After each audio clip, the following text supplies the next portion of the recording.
Kilo? 1 litre তেলে আপনার 10 kilo up down করা যায়। 10 কিলো 10 কিলো 10 কিলো যাওয়া যায়। তাহলে তো অনেক কম। অনেক কম অন্য ট্রাক্টরের তুলনায়। তাহলে লোড নেন কেমন এই টনিকে? তো ভাই 18 থেকে 20 টনের মতো লোড নেওয়া যায় গাড়িতে। পিলার নিয়ে 18-20 টন হয়ে যায়। কয়টা পিলার যায়? পিলার আপনার পিলারের সাইজ বুঝছে 50 আছে, 60 আছে, 35 আছে, 40 আছে। মিনিমাম আমরা 20 থেকে 18 থেকে 20 টনের মতো লোড দিয়ে লাগে। তাহলে তো মোটামুটি লাভবান না? এমনি চালাই কিরকম মজা? ইনশাআল্লাহ চালাই তো মজা, তেলের দিকেও সাশ্রয়।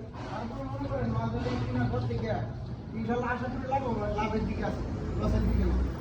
কারণ গাড়ি কেনার পর থেকে তেমন একটা কাম গাড়িতে করা হয় না। এই শুধু আজকে ডাইরেক্ট লাগলো, ডাইরেক্ট শুধু আমার লাগছে এতটুকুই। এমনি ইঞ্জিন টিঞ্জিনের কোনো না, কাজ, না। গিয়ার বক্সের কাজ না না এই এগুলো করা লাগে? পর্যন্ত খোলাই হলো, একবার ইনটেকের মতো রয়েছে।